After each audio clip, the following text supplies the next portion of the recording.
Good evening, Parklands College. We are so thrilled that you have chosen to spend your evening with us. We have a great lineup of speeches. Yes, this year we are working even more differently to what we did last year, but it is a learning curve, and hopefully next year we'll be back to face-to-face, in-person events. We actually have a lot of plans, so stay tuned.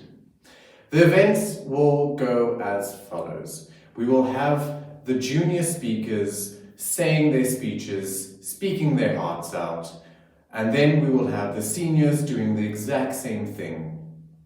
After which we will have a message from the judges, and then I will be back to announce the winners. This will be a quicker event than in previous years. We will not have the impromptu speeches as we usually do, as the format this year did not allow for that.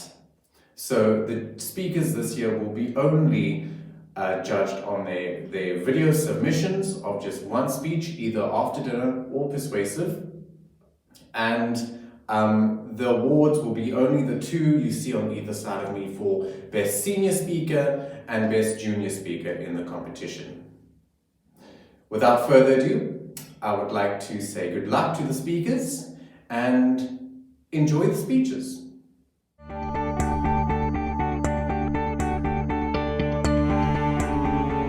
My name is Paige Rocha. I'm in grade 9 in Cambridge, and I will be talking about canned and captive bred lion hunting in South Africa.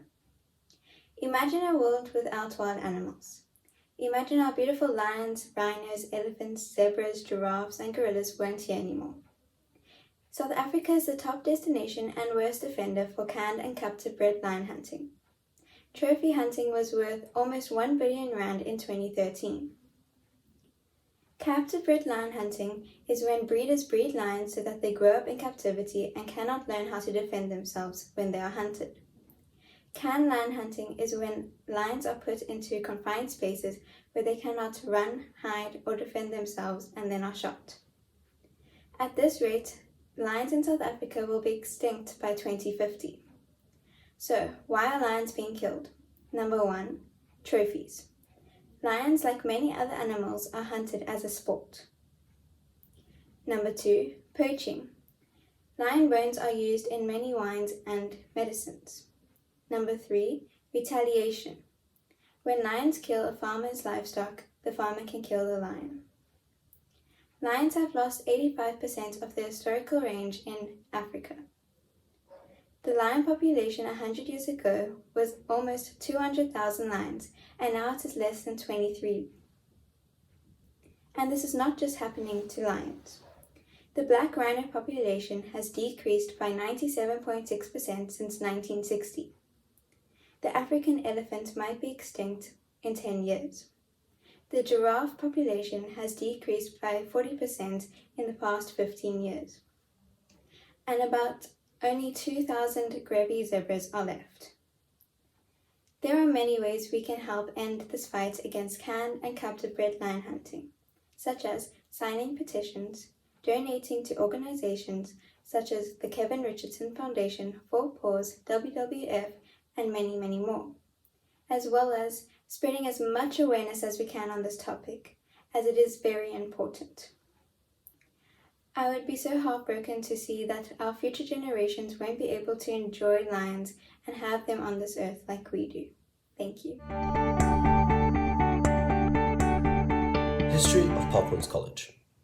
Greetings everyone, my name is Liske. I'm in grade 7 and in the Harvard House. Parklands College is a progressive, innovative, and Apple distinguished private South African school.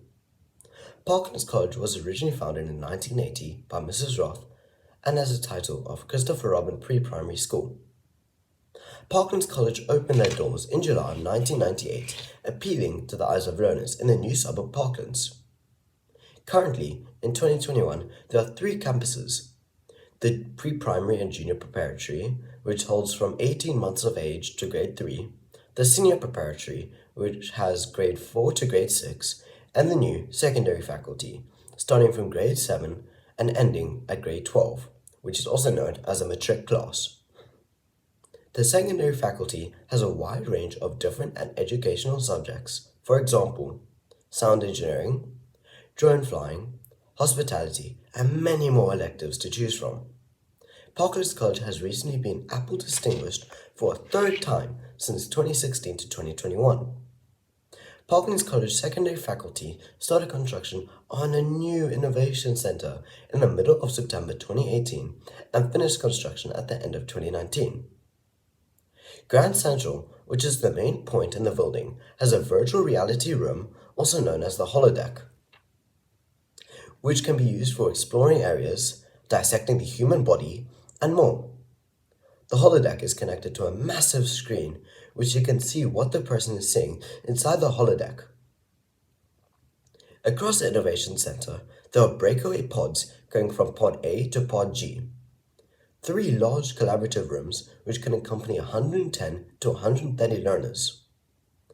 Behind the bridge in the Innovation Center, there are 3 DNA-type pendant lights which look out onto the field. The Innovation Center is a 2021 winner of the SAPOA Awards in the other category. During the harsh lockdown caused by COVID-19, Parklands went into straight online learning via Google Meet smoothly and effectively, so learners wouldn't have to worry about missing one day of school.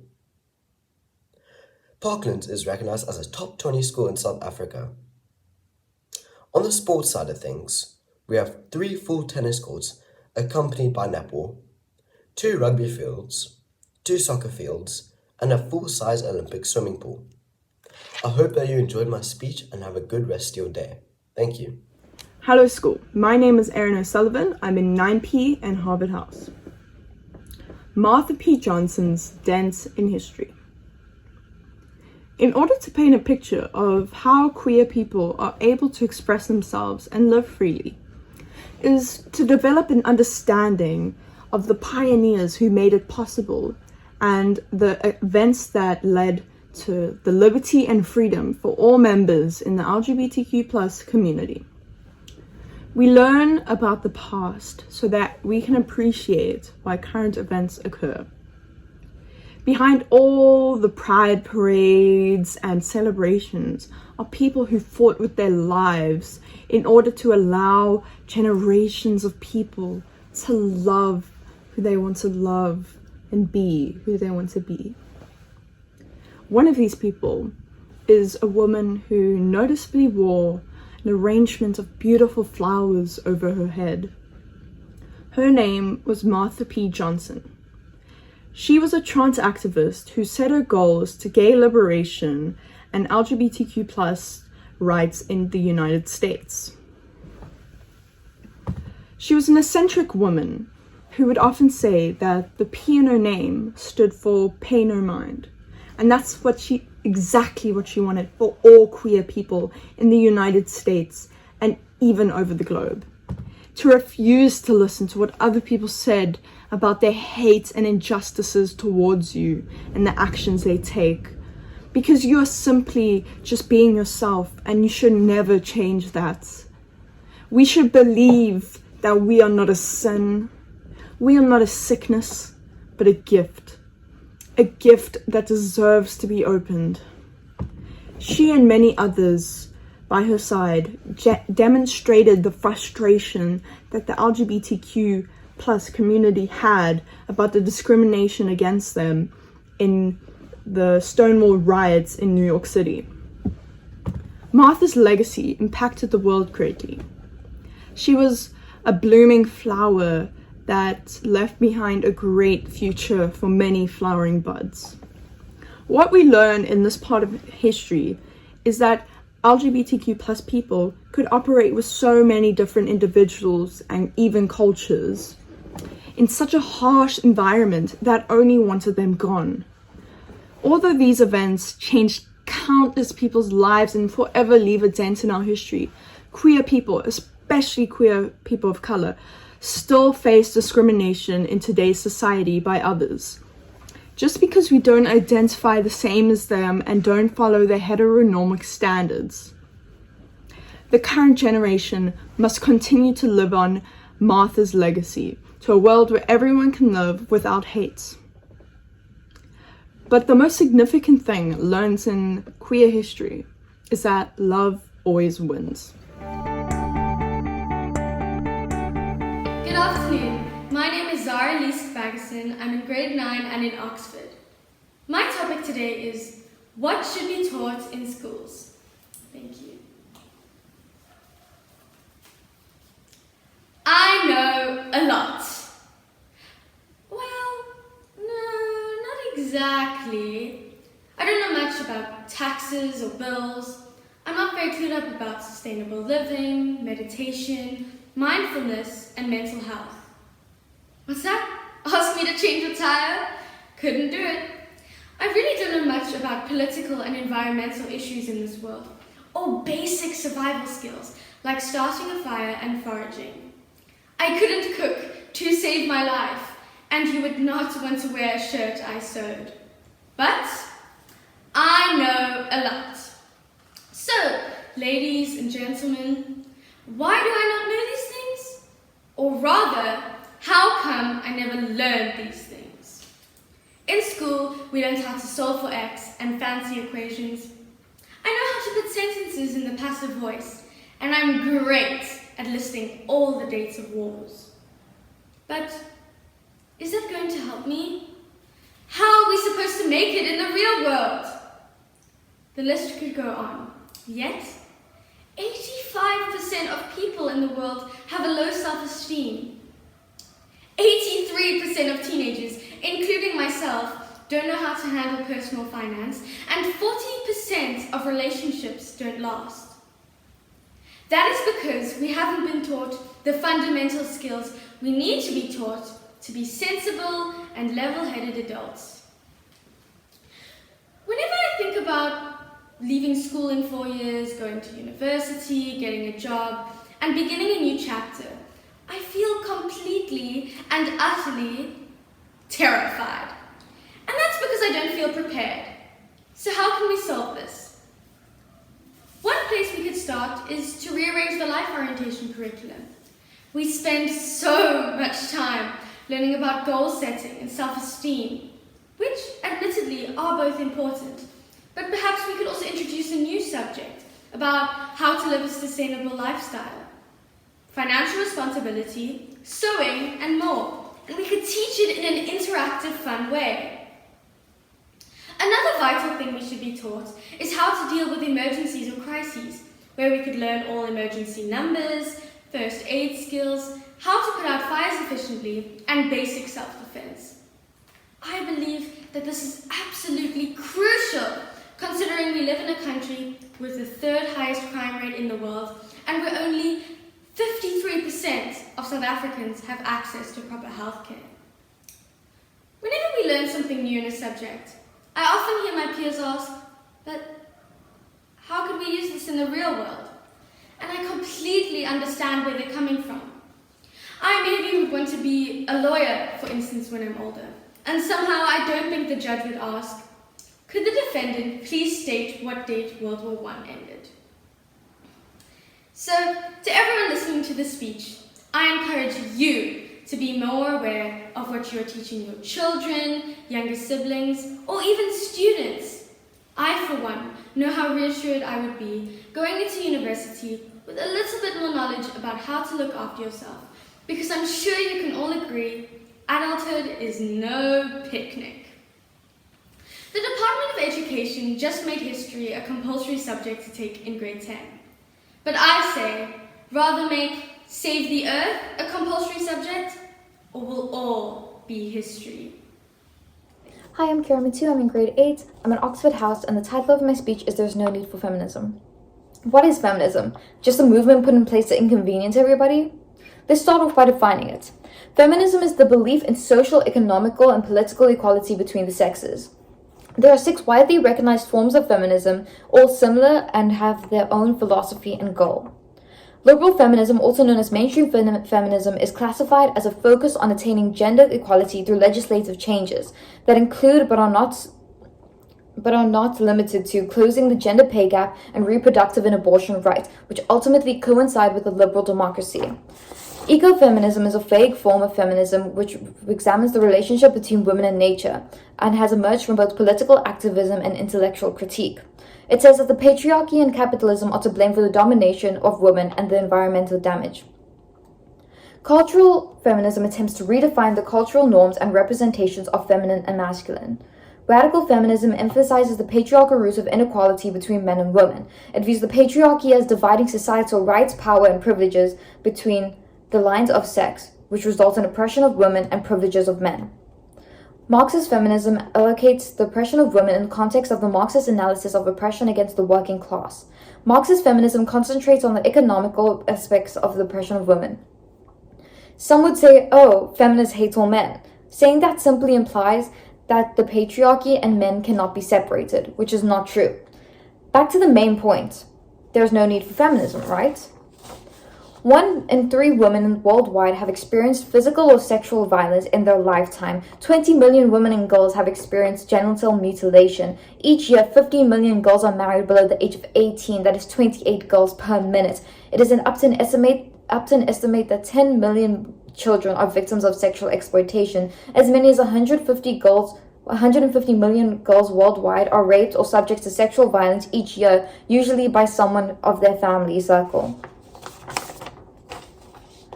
Women between the ages of 15 and 44 are at a higher risk of rape and domestic violence than cancer, car accidents, malaria, and being injured. In the military, 1 in 3 women are victims of sexual assault. Studies show that they are more likely to be victims of sexual assault than die in war in Iraq or Afghanistan. The moment we're born, we're split up into two categories, man and woman, each with their set of rules that we're meant to follow. Men are taught that they can't have feelings and that they're meant to be tough and big. Women are taught to be quiet and small and that their opinion don't matter. All of this is rooted to the patriarchy, and feminism aims to abolish that. Feminism also aims to resist the unrealistic beauty standards that this society has set and let people live their life without an external pressure of how they should look. For centuries, women have been subject to systematic and ubiquitous oppression. Women speaking up has never been the problem. The problem has been that we were taught to not speak up. We were taught to be quiet and sit pretty. Without this movement, we would have never achieved what we have today. We would not have had as many basic human rights as we do currently. And as I said in the statistics earlier, there's still a lot to be done. But with the help of people all over the world, it could be done. Thank you. Hi, I'm OSullivan. I'm in grade 9 at Yale House. My topic is life as a girl. Welcome to society. We hope you enjoy your stay. And please, feel free to be yourself, but just do it in the right way. Good evening, ladies and gentlemen. I am OSullivan and I am a girl.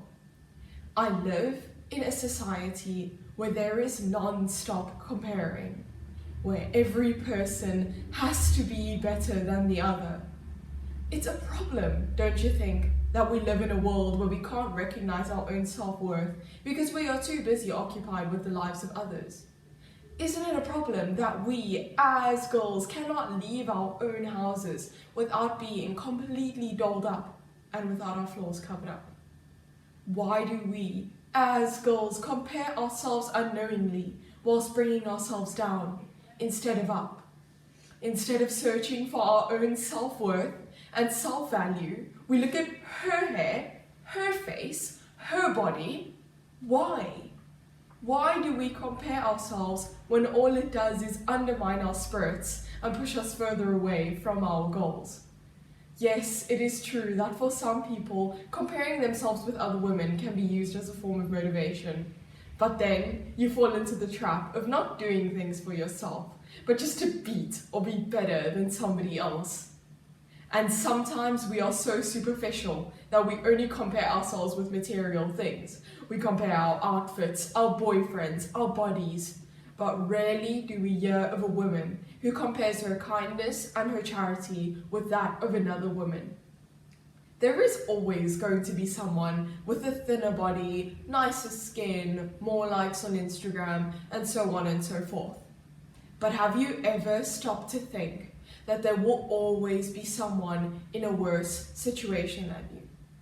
Isn't it better to give thanks for what we do have instead of living a life with a constant sense of dissatisfaction?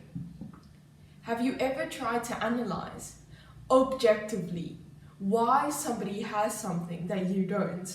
Why they are supposedly leading a better life than you? We are girls. We need to learn that we do not need artificial things to make ourselves happy. We need to learn not to look in the mirror, just to scrutinize every inch of our bodies.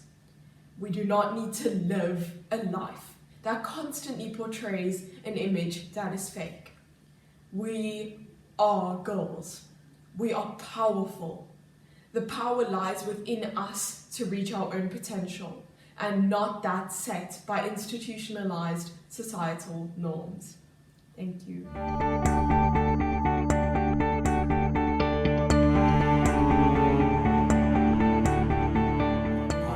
My name is DERISIAN. I'm in grade 12, I'm in Oxford House, and the title of my speech is Appearance vs. Reality. Is there any knowledge in the world that is so certain that no reasonable person could ever doubt it?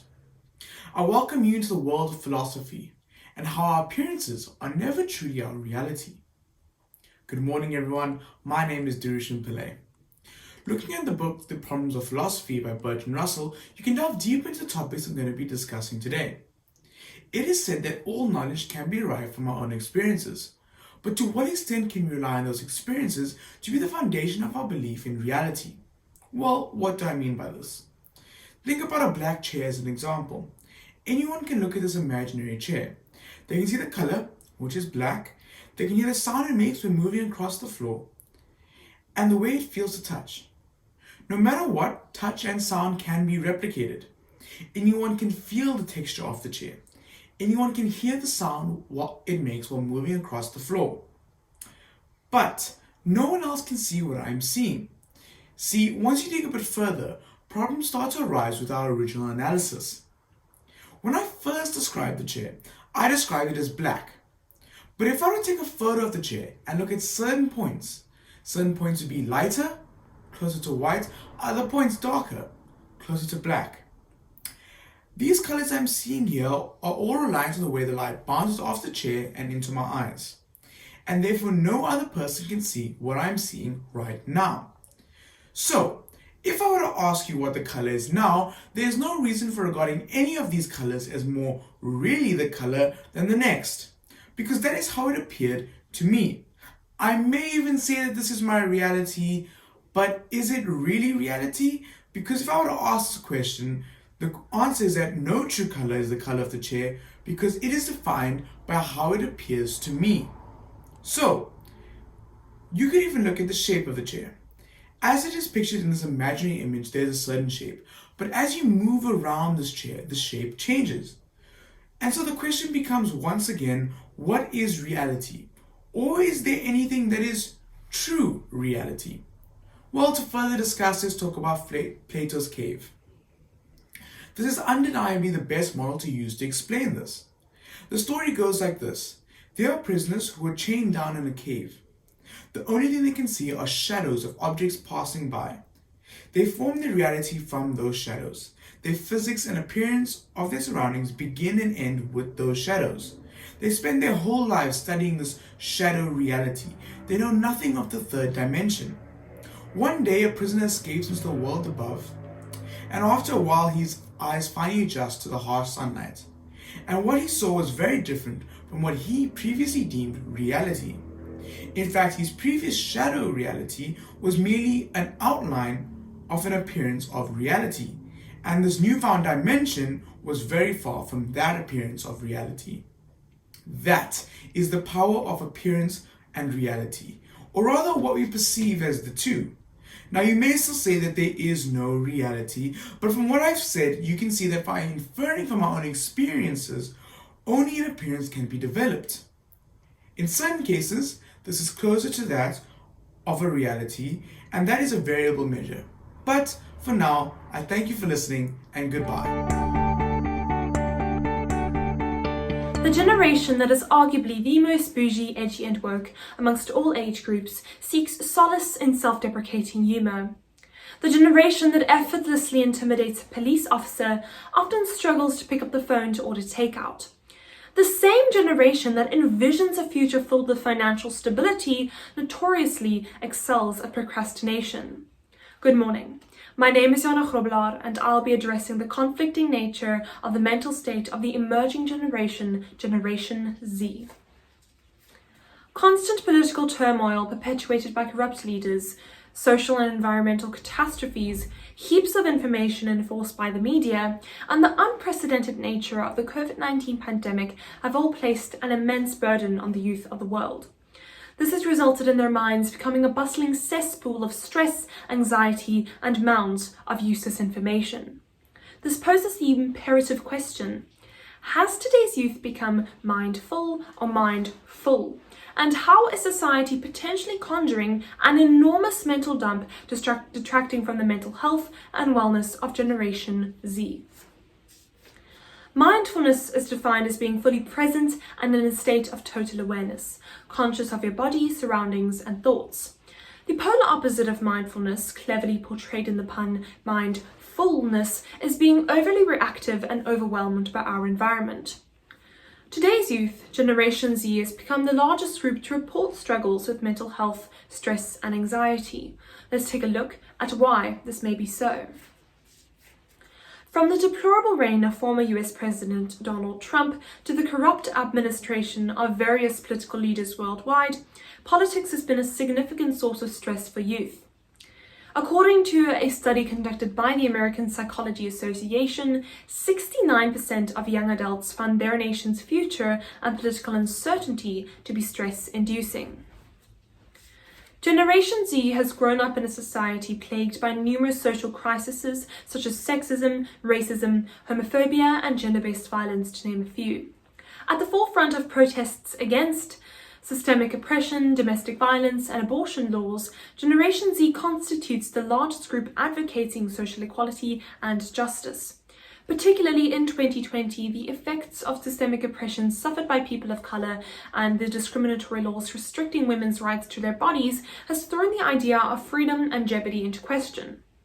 Contrary to the somewhat nonchalant mindset of Generation Z's older counterparts, the youth of the world grapple with the imperative questions: how has society come to this, and how are we meant to survive and dismantle these social indiscretions? The cherry on top of the stress-inducing cake for Generation Z is the pending question of whether Earth has the capacity to be rehabilitated after the shameful misuse of previous generations. Social media is nearly ubiquitous in the lives of teenagers.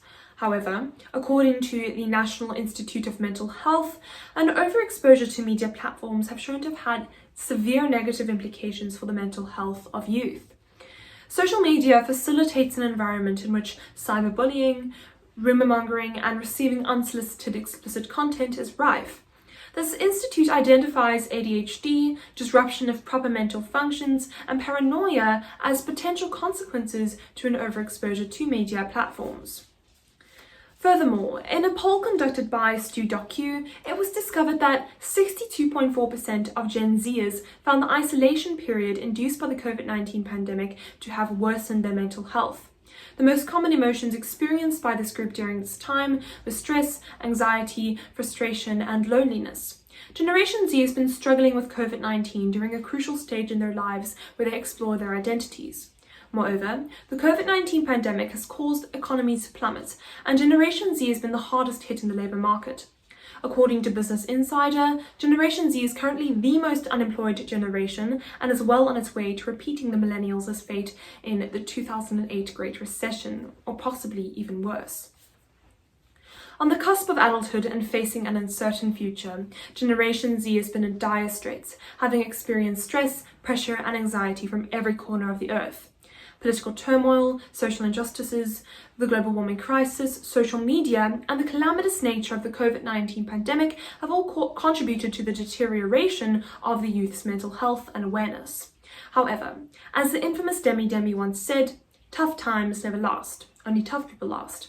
Will Generation Z's fighting spirit allow them to rise above their current mental challenges and become the most resilient, aspiring, and mindful generation of all times? Thank you so much for your time. Good afternoon all. This is already take 3. So let's try. This is a beautiful Sunday. And I would like to just give you a little bit of feedback on your public speeches. I'm always in awe of the youngsters and how incredibly mature you are in your approach to your array of difficult topics and interesting topics. And you have done so well. So well done to all of you. Just a few basic things, and I'm sure you've been told this by Mr. King and Daniel and all your English teachers. So I'm just going to reiterate because that's what I picked up. So this is what we call a generic feedback. The structure is very important. So some of you have used beautiful hooks. So the first word that you speak in your speech is almost the most important one. So make use of that introduction, that hook, to get the audience on your side, to grab their attention, to challenge them or make them laugh or however you're going to do that. But it's incredibly important to hook your audience. Equally important is the conclusion, because you are leaving your audience and you would want them to think about what you have just told them. So you need to challenge them at the end as well, to make them feel uncomfortable or make them laugh. But if you created awareness about something, then they must be aware that they, challenge them to action, depending on your topic, of course. And then your development, the body. Nowadays, it seems to be a trend to focus on 3 points because, our attention span of some people is limited. So if we highlight there are 3 points coming and you stick to those 3 points, then you've maybe got them because it's only 3 points, so I can listen to this. And that might help you get your point across, to be a little bit more structured. And then very important is your pace. I know you guys want to say a lot.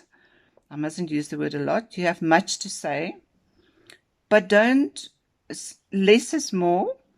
And it is about what you say, your content matter and the research that you have done. But very, very important is how you get it across. To start, I would like to congratulate each and every one of the participants in the Junior Inter-House Debating Competition. It takes a great deal of bravery to sign up for an event like this. It is daunting to write a speech and then perform it. And even worse, you perform it in such sterile conditions, speaking not to an audience, but to a small dot, either on your iPad or on your computer. This is not public speaking as I know it, and it's not public speaking as you should know it. Because of course, public speaking is about speaking in public. So congratulations for taking on such an unusual public speaking challenge. I'm proud of all of you. Your topics clearly demonstrate your interests and passions, from canned lion hunting to the tracks in our history left by Martha P. Johnson in her fight for equality. I was impressed by the maturity of thought and content presented by GET learners, and it just goes to show the caliber of learner we have at Parklands College. Something I would like to address is how one presents oneself in public speaking has a lot to do with how we end up feeling how we are speaking.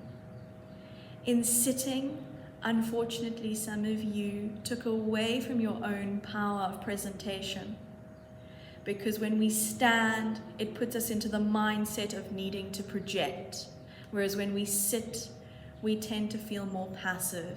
So going forward, next time you need to present, digitally, in a recorded fashion, consider standing for your own sake. It also allows you to make more natural hand and body gestures if you're standing. This is not to say that you need to put on a dramatic reading or presentation, but rather that it allows you to be more natural on screen. Because remember that you have an audience. As much as you are presenting to that little dot, you are also going to be viewed. And in doing so, you are being viewed by people watching only you, not gazing off into the distance. So your small and minute background changes, or even the fact that you scratch your cheek, becomes a focus. So remember that in online presentations, the small things that you do matter very much more, because we're under a tighter lens of viewing. Even my own background is under your scrutiny at the moment. So if you were to look at this in terms of public speaking in the old-fashioned way, in front of people, things to consider would be cracking a joke, because your audience will appreciate it. If not cracking a joke, then certainly changing the tone of your voice, speeding up, slowing down, making sure that you can connect with your audience is a way to make sure that your message is heard. Because if your audience connects with its speaker, the chances are they'll actually listen.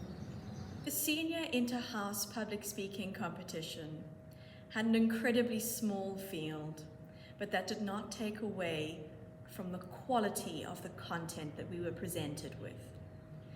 Such high value public speaking made it very difficult for judging. I found it very interesting to see how two public speakers who'd been trained in very much the same way had developed very different public speaking styles over their time in high school. JONAH, your effervescent presentation was lively and interesting, and it matched the content so beautifully. DERISIAN, your tone was academic, and that followed through in your content. I have been so impressed by what you have been able to produce, even in a time of high academic stress, such as trials and the final rundown to matric finals. Again, congratulations to all of you who participated, and a huge round of applause to Mr. King and Daniels for putting this all together. Thank you for a wide variety of topics, polished presentation, and bringing your own flavor to your arguments. I thoroughly enjoyed watching your speeches and judging them, and I learned a thing or two as well, particularly from those learners who brought some of their personal experience and some of their lived experiences to the topics they chose.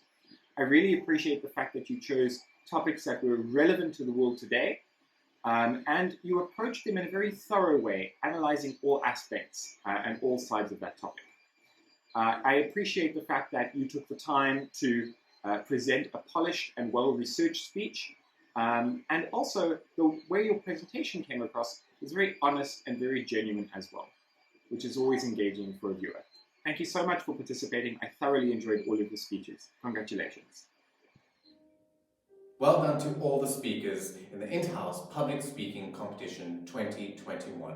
You all can pat yourselves on the back. It is a very daunting task, not only to public speak, but to public speak to a camera without any knowledge of what the audience is going to be reacting, and to put it out there. So very well done, and you should be proud of yourselves as much as we are of you.